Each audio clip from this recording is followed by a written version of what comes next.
Oke, pertama halo teman-teman semuanya, assalamualaikum semuanya. Udah lama banget aku nggak ngobrol dengan media, udah lama banget aku nggak kumpul dan ngomong di media seperti ini ya. Terakhir kali itu di hijab itu pun karena aku buka usaha sebenarnya, sudah lama banget nggak kasih statement ya. Di sini aku kasih tahu bahwa sebenarnya sejak 2 tahun, benar berita yang beredar, sejak 2 tahun yang lalu aku tuh sudah Islam, dan selama 2 tahun ini aku belajar Islam, dan sampai sekarang juga aku masih belajar tentang Islam. Ada beberapa hal yang membuat aku untuk sementara waktu selama 2 tahun ini memutuskan untuk menutupi. Sebenarnya dari awal itu aku diajarkan oleh Ustadz Dery dan dibimbing oleh Ustadz Felix Xiao. Mungkin beberapa kita sudah tahu, itu terlihat jelas lah ya. Dan aku meminta mereka berdua untuk merahasiakan hal ini. Ada beberapa alasan. Yang pertama, karena aku tidak ingin menyakiti hati orang lain. Karena bagaimanapun juga keluarga aku adalah keluarga non-muslim, aku harus menjaga perasaan mereka, dan aku juga punya alasan tersendiri untuk lebih berhati-hati dalam bersikap, berbuat, dan lain sebagainya. Aku tidak ingin ketika aku masuk Islam, aku malah menyakiti orang lain, apalagi menyakiti keluargaku, dan aku nggak mau itu banget ya. Karena itu menurutku adalah hal yang privat antara aku dengan Allah, dengan Tuhan ya. Jadi aku nggak mau ketika aku agama Islam tapi malah nyakitin orang lain ya, menurutku itu tidak bijaksana. Yang kedua, aku tidak ingin dicap untuk mencari eksistensi terkenal karena Islam. Aku nggak mau. Aku bilang dengan Ustadz Felix Xiao itu sebenarnya ada di, aku nggak tahu ya, episode 1 atau episode 2, karena kemarin kita ada take episode lagi. Aku ada ngomong dengan beliau itu 1 tahun yang lalu ya. 1 tahun yang lalu aku ngomong bahwa aku tidak ingin dikenal karena aku tuh Islam, karena aku mualaf, aku nggak mau. Aku pengen dikenal karena prestasi aku pengen dikenal karena karya aku pengen dikenal karena memang diriku. Dan agama itu adalah privat aku dengan Tuhan. Yang ketiga, aku pengen kasih edukasi ke masyarakat tentang agama Islam. Aku pengen ikut berdakwah, tapi dengan caraku. Aku kan bukan ustadz, ilmu keagamaanku juga rendah banget. Jadi aku pengen bikin acara dengan teman-teman, dan itu aku buktikan dengan karya. Jadi ini hasil selama 2 tahun yang aku lakukan. Jadi aku bikin podcast, dan podcastku juga konsepnya berbeda. Kalau semua orang bikin podcast, mungkin narasinya adalah Islam dengan Islam, sudah Muslim dengan Muslim ya. Menurut aku sudah hal yang biasa. Dan aku pengen bikin satu POV di mana satu orangnya ini non-Muslim dan ngeyel. Dan akulah yang akan menjadi orang yang ngeyel itu, yang akan bertanya dengan kekritisanku, pertanyaan dengan kebodohanku, pertanyaan dengan semua pertanyaan-pertanyaan yang liar ada di masyarakat aku tanyakan. Dan pada waktu itu Ustadz Felix dan teman-teman ustadzku yang lain itu semuanya support banget ya, semuanya support dan bimbing aku. Makanya aku bilang pada waktu download aku bikin tahun lalu itu adalah karya sebenarnya, itu adalah satu karya. Meskipun mungkin ada beberapa dari teman-teman meragukan atau dari teman-teman justru bilang, wah ini malah melecehkan. Menurut aku enggak ya. Mungkin justru karena program itulah orang-orang yang tidak mengenal Islam jadi lebih mengenal. Kan ada program-program tertentu. Mungkin ada teman-teman yang sudah Islam pengen belajar. Ada orang yang di luar sana yang belum kenal pengen belajar. Nah, aku pengen bikin forum seperti itu sebenarnya. Namun kan apa yang terjadi belakangan ini kan cukup nggak enak didengar ya. Dikatakan aku mencari nama atau mencari uang atau apapun lah itu ya. Dan menurutku itu tidak baik dan tidak benar. Maka kemarin juga aku sudah diskusi dengan keluarga, minta izin juga dengan keluarga, dan akhirnya diizinkan, dan menurutku ini adalah momen yang tepat untuk aku mengumumkan. Jadi sekali lagi, mudah-mudahan ini nggak jadi fitnah lagi kemana-mana. Aku sudah belajar dan sudah Islam juga sejak 2 tahun yang lalu, bukan baru-baru ini, dan itu juga sudah diaminkan dan sudah diperdengarkan juga oleh kedua guruku ya. Jadi ini nggak sepihak klaim ya. Dan mudah-mudahan aku terus ke depan bisa berkarya. Dok, persisnya kapan sih dok? Ini kan gini dok ya, gini. Pak ingat aku. Gini dok, saya ucapin selamat ya. Terima kasih. Alhamdulillah. Pernyataan dokter kan mematahkan asumsi-asumsi yang bahkan dari rival dokter ya, yang merasa diri rival sih, ya. Dan juga mematahkan video yang foto yang ada di gereja waktu itu ya. Nah, sampai detik ini dokter kan masih dibilang apa ya dok, bukan mencari keuntungan tapi memain-mainkan. Berpengaruh gak sih dok sama yang lagi istiqomahnya sekarang gitu? Kalau berpengaruh atau tidak, bagi aku tidak masalah. Pengaruh sih, pengaruh. Kalau ke bisnis itu sangat pengaruh. Ke diri aku pengaruh, banyak komentar, buktinya kan banyak beberapa komentar-komentar jelek, orang berpandangan jelek ya.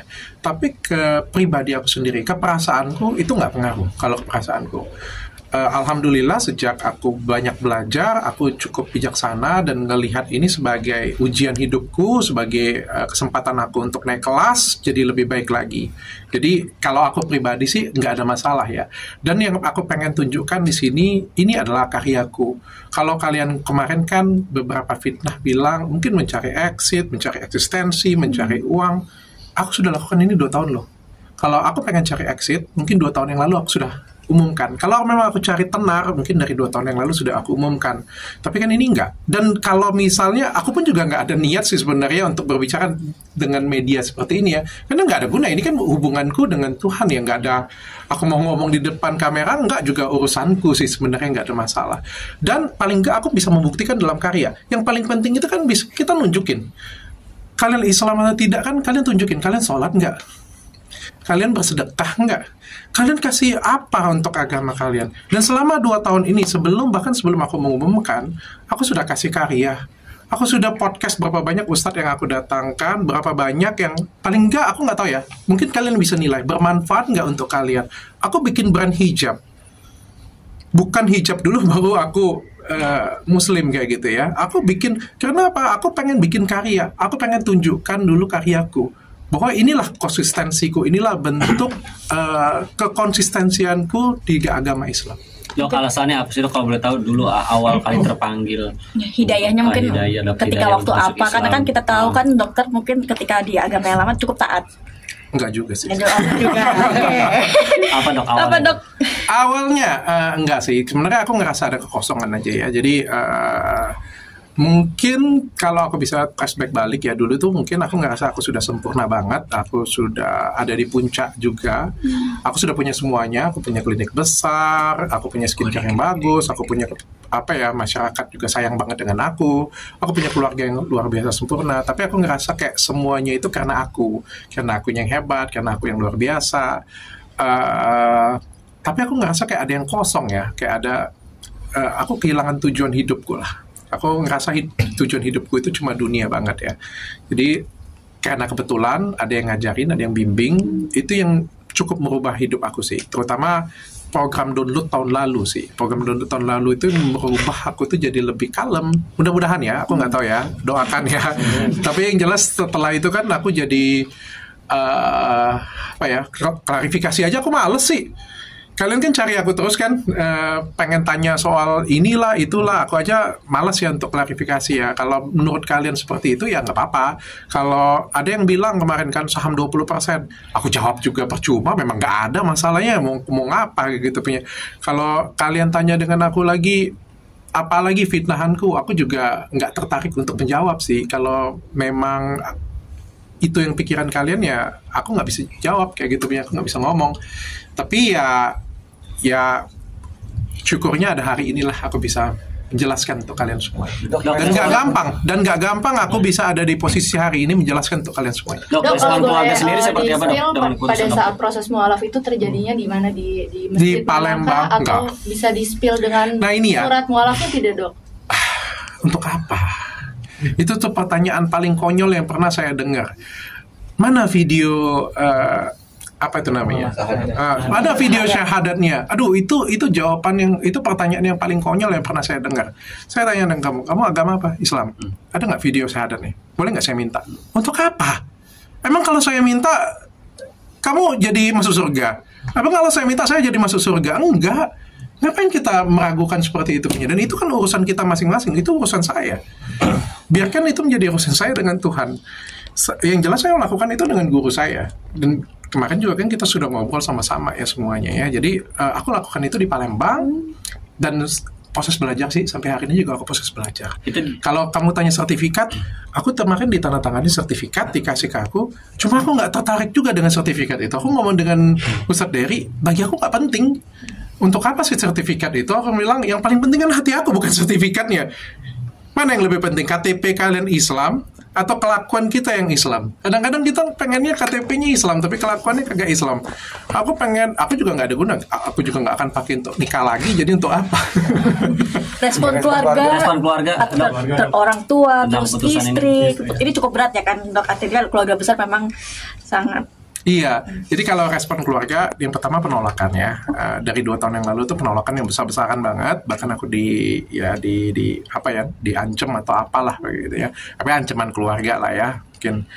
Tapi ya aku diam aja. Mungkin strategiku juga kan pelan-pelan untuk dibicarakan. Mungkin mereka mendengar dari media, pelan-pelan mereka sudah terbiasa. Tepatnya 1 tahun yang lalu istriku baru aku kasih tahu. Istriku juga go ahead, gak jadi masalah. Kalau memang itu yang pilihan hidup kamu, dia bilang, ya lakukan saja. Aku senang banget, dan istriku support banget. Yang paling sulit kan menghadapin keluarga besar ya, orang tua dan lain sebagainya. Tapi sekitar, mungkin gak sampai 1 bulan yang lalu, aku sudah putuskan, dan aku berbicara dengan mereka, dan alhamdulillah mereka bisa mengerti. Kalau mereka nggak mengerti, mungkin aku nggak umumkan juga hari ini sih. Kemarin aku nggak umumkan, tapi karena mereka sudah mengerti, ya udah akhirnya saya ambil keputusan jalan ini. Istri sendiri, mohon maaf, masih di agama yang sebelumnya atau ikut mualaf juga sama kayak dokter? Doakan saja. Ini juga ya untuk teman-teman ya, aku kasih tahu ya, bahwa menjadi seorang mualaf atau pindah ke agama yang baru itu nggak gampang ya. Aku juga pasti harus banyak belajar, dan untuk terutama kan di lingkungan keluarga aku juga non muslim, nggak gampang. Jangan sampai kalian itu menganggapnya aku tuh harus kayak gimana ya, kayak ustad lah kayak gitu ya. Aku jauh banget, aku cuma belajar doang.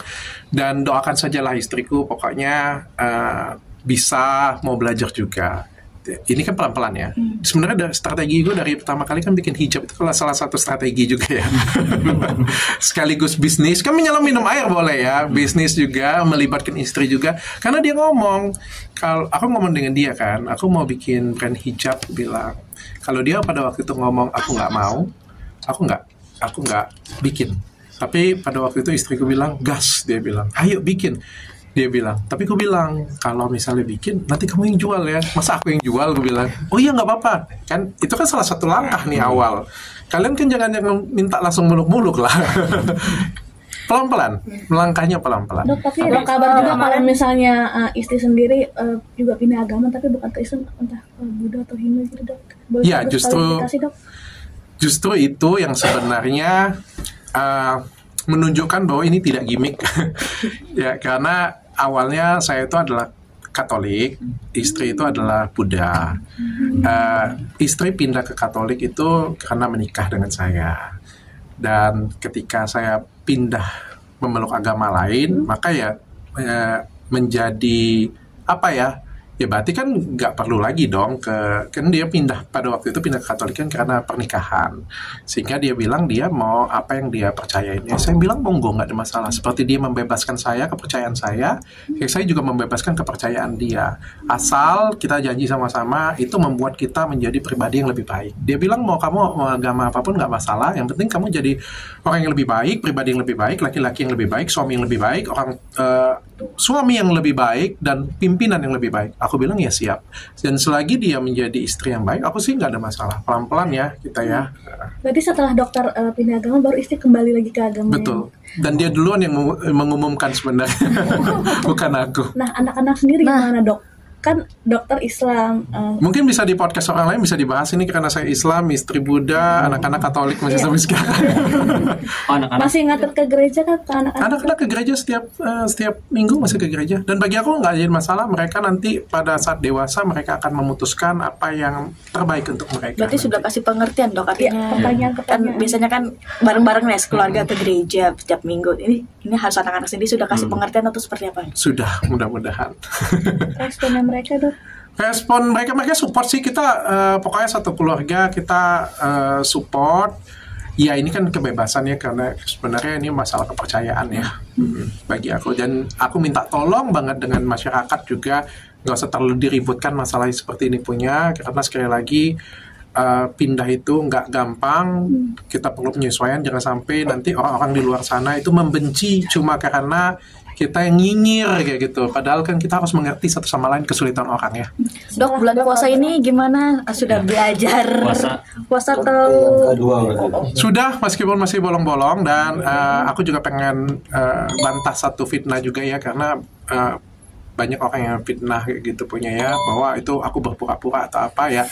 Mau itu berpura-pura atau enggak ya cuma akulah yang tahu ya. Aku juga bukan orang yang 100% taat. Aku nggak langsung haji besok, nggak juga ya. Aku jadi tetap Dr. Richard apa adanya. Seperti ya, aku masih belajar lah, masih jauh banget dari apa adanya. Dan ini bukan Ramadanku yang pertama, ini Ramadanku yang kedua sebenarnya. Dok, sensasi mungkin bangun sahur nih ya, kan biasanya kan nggak pernah sahur nih sebelum diagam, sebelumnya itu bangun harus pagi banget gitu. Gimana dok? Saya biasa bangun pagi. Saya orangnya morning person dan biasa bangun pagi. Jam 3 juga makan apa dok biasanya? Saya biasa bangun pagi. Saya kerja dari pagi, dari subuh saya sudah kerja. Untuk sahur biasanya makan apa dok? Sekarang menu-menunya? Sama sih, masih seperti manusia pada umumnya. Gak ada perubahan. Saya juga bukan sultan, jadi makan pada umumnya saja. Izin klarifikasi, ini soal foto yang beredar 2 tahun lalu. Pada saat itu mengatakan foto tersebut dokter masih merayakan Hari Raya Natal, dok. Mungkin klarifikasi seperti apa dok dengan adanya foto-foto tersebut yang beredar gitu. Oke, ada beberapa sebenarnya yang sentimen yang fitnah ya jatuhnya ya. Yang pertama ucapan Natal saya di Desember lalu ya, itu foto di Sagrada Familia itu di Barcelona, itu dalam tidak keadaan misa, dan foto tersebut tuh diambil tahun 2022 akhir, dan tahun 2023 itu saya mengucapkan selamat Natal juga menggunakan foto itu. Desember 2024 juga menggunakan dengan foto itu, namun mungkin digoreng-goreng dan dibawa penggiringan opini seolah-olah ya apapun dah kayak gitu ya. Saya juga menghormati banget keluarga saya yang non muslim, maka ya saya cuma ngomong bahwa itu foto tahun 2022. Dan saya juga kemarin ngobrol dengan Ustadz Felixio, dengan Ustadz Dery, ya bagi mereka juga nggak ada masalah kok foto di gereja. Mereka juga ada foto di depan gereja juga. Yang podcast sama Pendeta Gilbert kan ketika itu beredar keluar itu juga kan dok? Ya, itulah namanya penggiringan opini ya. Waktu di Pendeta Gilbert saya sudah jelaskan, pada waktu itu beliau mengundang saya itu memberikan motivasi untuk anak-anak muda. Ya, mereka menilai saya sebagai seorang pengusaha yang cukup punya prestasi, punya karya. Mereka datang dan untuk kasih motivasi mereka, karena katanya anak-anak Gen Z ini katanya lembek-lembek semuanya. Oke, saya kasih motivasi, cukup sampai di situ aja. Saya ada beberapa mungkin pernyataan saya yang sedikit slip di lidah saya, mungkin karena saya juga masih baru, masih belum terbiasa, saya minta maaf. Tapi saya apa adanya aja sih. Dok, selama 2 tahun ini prosesnya seperti apa? Mungkin udah bisa apa aja mungkin dok berbagi gitu, kayak sholat mungkin sudah baca-bacaannya gitu, Al-Fatihah segala macam. Ada yang sudah bisa, ada yang belum bisa. Masih bolong-bolong, masih harus belajar. Berarti yang mengajarkan Ustadz Dery dok. Ustadz Dery mau ajak dokter untuk naik haji. Aduh ampun. Kadang-kadang aku yang bikin ini nih, harapan orang tinggi banget. Kalian begitu tahu ya, Ustadz Dery kemarin ngepost ya, Dr. Richard itu adalah seorang muslim. Kalian tahu nggak siapa yang ngechat aku? Ustadz Halid masa lama, ayo kita umroh bersama.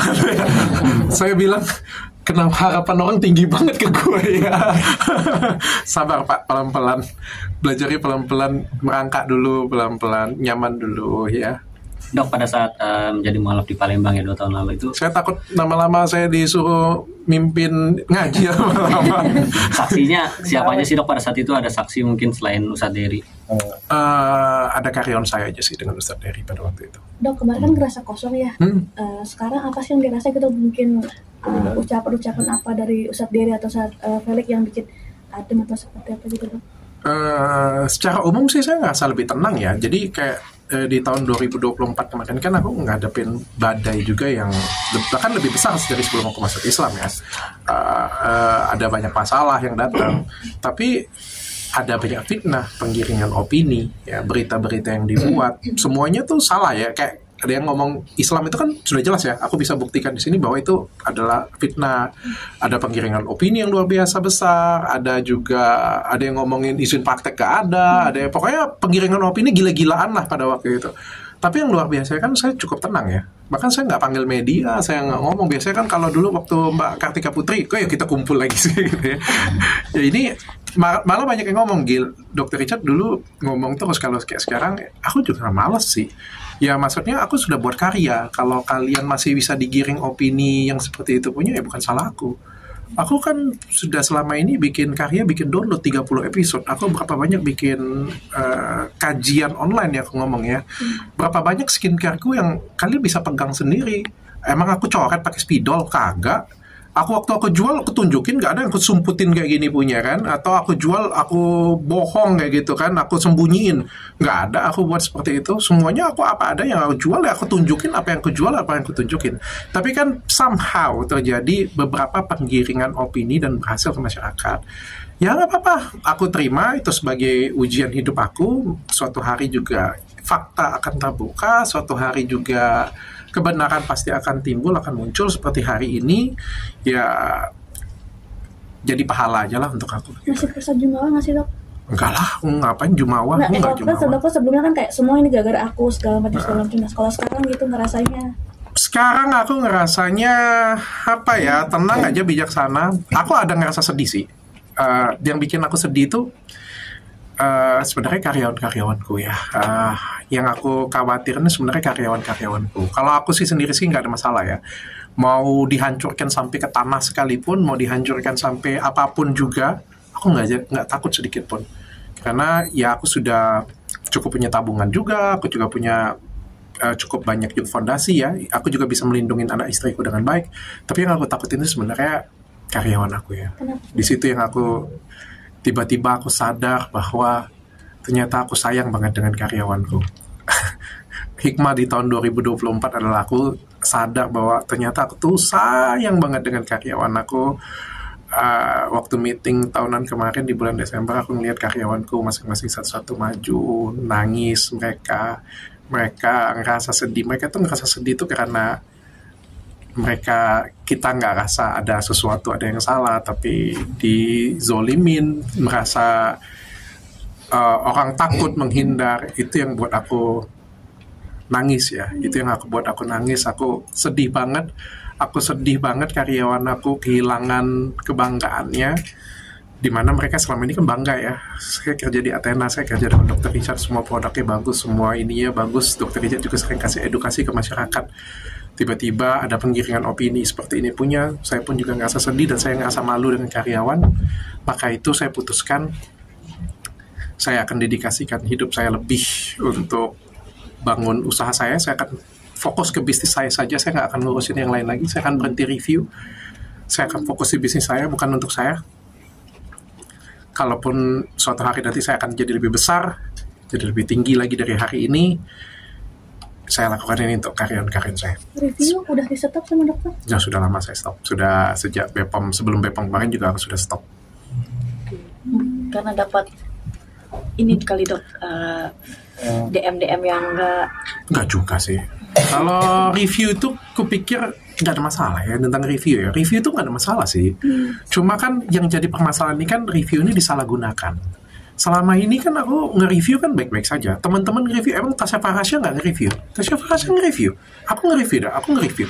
Teman-teman yang lain nge-review nggak? Nge-review, semuanya nge-review. Tapi kan ada satu fase dalam suatu kegiatan kenegaraan atau suatu fase dalam ada review ini disalahgunakan. Nah, ketika itu terjadi, aku ngerasa kayak aku punya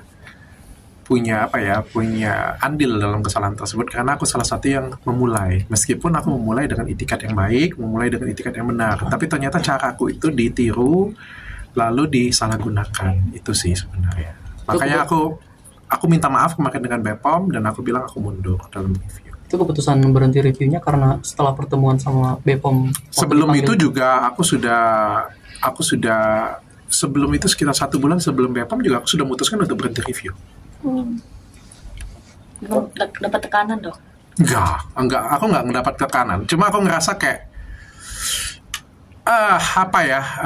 ternyata ngerti nggak sih kalian kalau misalnya kalian suatu hari nanti bikin suatu ide dan ide kalian tuh sudah bagus, bisa edukasi masyarakat, bisa bermanfaat untuk masyarakat, tapi ternyata ide itu tuh bisa dikembangkan lagi dan bisa menjadi bahaya ya, bisa menjadi bahaya. Itu sih yang buat aku salah satu penyesalan. Sayang. Triggernya waktu itu berhenti reviewnya berarti karena tadi yang penyesalan. Karena gini loh Mas, kita review skincare abal-abal ya. Terus ternyata yang jualan skincare abal-abal nge-review juga. Mas, saya tuh nge-review skincare abal-abal, ngasih edukasi untuk ini loh skincare abal-abal kayak gini loh. Tapi ada satu fase, ini fasenya luar biasa banget. Ketika fase itu berbalik, ketika akunya diserang penggiringan opini dan suatu simbol itu hancur, maka ada simbol baru nih. Simbol baru ini membuat, saya sebut aja ya, ada beberapa selebgram yang jualan skincare abal-abal, bukan dokter, nge-review, padahal dia dulu jualan, dia nge-review, kagak beres, terus dipuji-puji orang pula, dipuji-puji orang baik, dipuji-puji orang, nah saya bilang ini dunia sudah kebalik nih, sepertinya saya nggak ikut-ikutan lagi deh, saya bilang, ya mereka kan meniru cara saya ya kan, artinya, oh Dr. Richard nge-review, dipuji orang nih, kalau kayak gitu, kami dulu jualan skincare abal-abal, terus kami review aja, menurutku ini sudah nggak beres, jadi aku bilang aku nggak mau ikut-ikutan lagi deh. Berarti sepakat soal pemerintah kan sekarang lagi godok aturan influencer buat review produk tuh. Nah, ini masih penggodokan ya. Nah, itu sepakat sama hal itu berarti. Review produk itu boleh, tapi kalau bacakan hasil lab itu another level. Ya, review suatu produk itu ya kenapa nggak boleh? Boleh saja. Tapi membacakan hasil lab itu another level. Kenapa? Karena belum tentu labnya kredibel, belum tentu labnya terverifikasi dengan baik, itu aja sih. Tanya alasan waktu itu dokter melaporkan itu juga karena itu juga ya dok ya? Nah, laporin apa dia? Dan dokter? Gak tahu aku ngelaporin apa. Jaksel. Oh saya? Ya. Saya ngelaporin.